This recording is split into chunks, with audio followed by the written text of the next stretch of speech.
Hello, my name is Isaiah, and I love cars.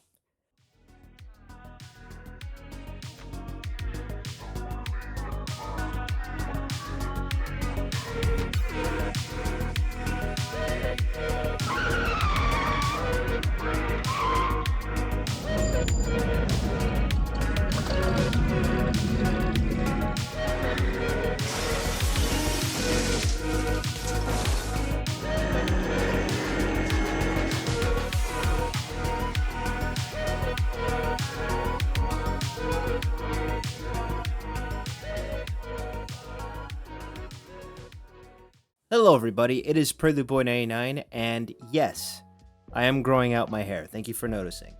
But in all seriousness, this is my studio. I'm still working on it, but this is what it's going to look like. Let me know what you guys think from what you can see in the background. Again, I'm still working on it. I have a huge light out in the far distance shining its rays onto me, so let me know if the lighting is good. So we are doing an up to speed on the Hot Wheels Elite 64 Mod Shop Nissan Stagea. Now this is exactly what I wanted in an Elite 64.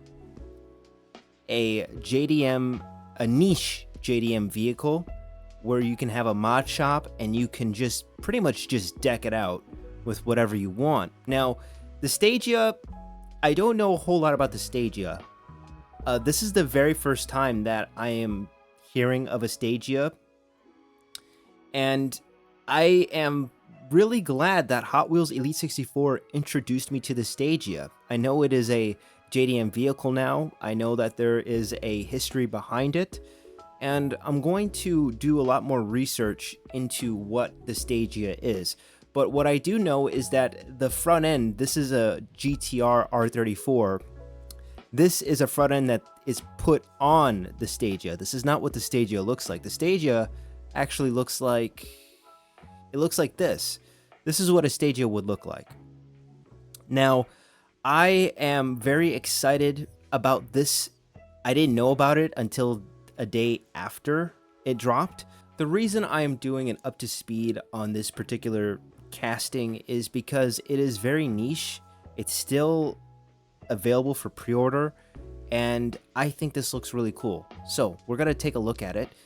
There's a lot of things that you can do. I'm a little overwhelmed by the many things that you can do with this particular casting. There's a lot of pieces, so I think I'm just gonna read the description, and then we'll talk about it afterwards.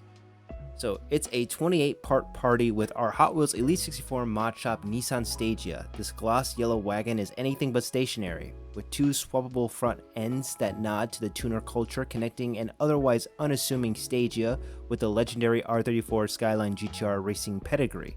But that's not the only thing you can customize. Two sets of wheels and a roof rack give you the flexibility to create anything from practical wagon to Nismo-inspired build. Wow. So it has this roof rack, which is pretty popular with a lot of longer cars or station wagons. I'm pretty sure a lot of Subarus like to have this roof rack. I don't know what's in here. I don't know if it is like a kayak or a canoe or whatever. Again, this is a whole side of car culture that I have no experience or knowledge on. So I'm glad that this Hot Wheels Elite 64 is educating me in that sector of car culture. So there's two sets of wheels. There's the Nismo GTR wheels, and then I believe these are the Stagea wheels, the stock Stagea wheels. From you guys know more than me in the comment section, so let me know what wheels these are. These could just be multi-spoke wheels, generic multi-spoke wheels. One thing I do like is there are lensed headlights and taillights. A lot of you guys may not like these taillights and headlights because of how they look. They just kind of look toyetic. And when I say toyetic, I mean it just looks like a toy. It doesn't really look realistic all that much. I mean, that's what I'm seeing from the pictures at least. But there are mirrors on this casting, which, again, a lot of people complain about when it comes to Hot Wheels. Will it have mirrors? Will it not have mirrors? But this is something that I've wanted Elite 64 to do for a long time.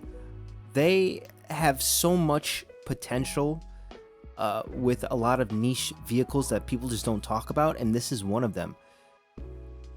There's just a lot of pieces. You have, of course, you have 2 sets of wheels, and you can remove the front end, and you can see the RB26, the Nismo engine,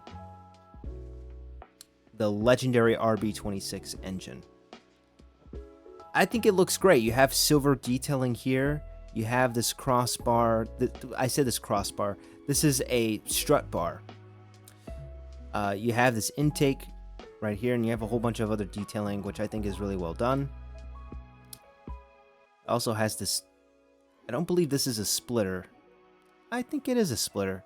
You have this really cool splitter. So this is very JDM tuner scene.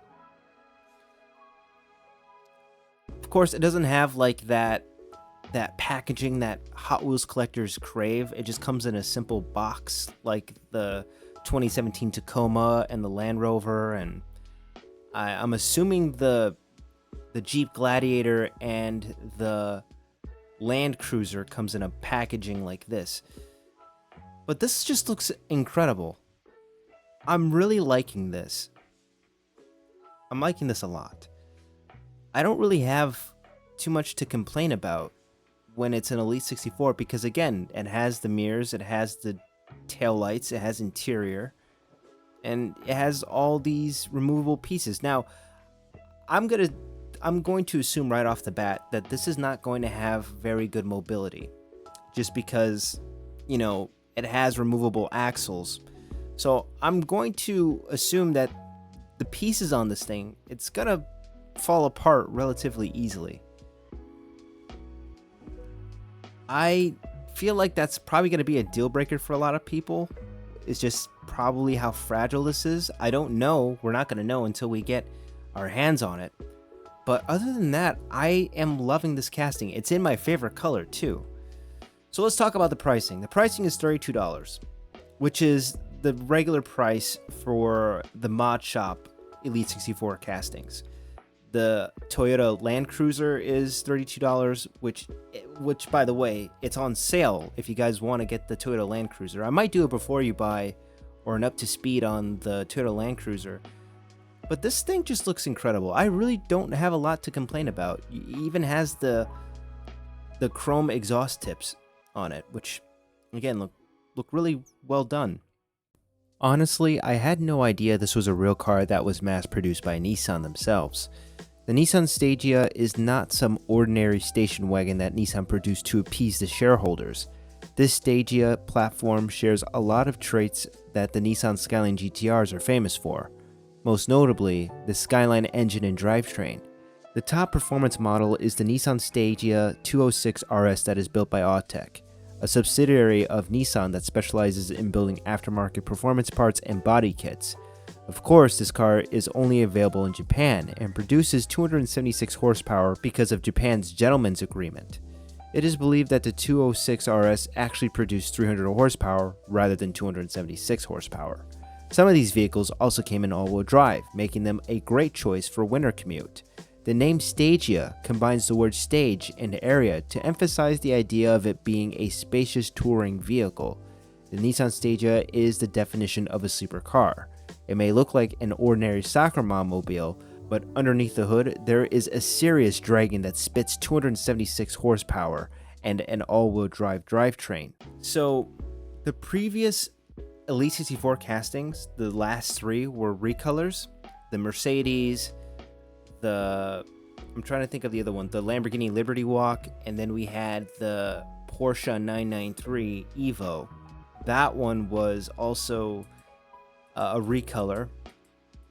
So yeah, I don't have a lot to complain about. I think this is a spectacular casting. I think this casting is going to be a classic. I don't know how long it's going to be in stock. If you're watching this, I highly recommend you check it out. I mean, if you're a fan of JDM and a fan of station wagons, I would say check this out. I think this is a really solid casting. I guess if I were to pick a complaint, the only complaint would be the grille. The grille kind of looks weird to me on this R34. and on the Stagea. It just looks a bit weird. I don't know. You guys tell me. This has been Prelude Boy 99 signing out.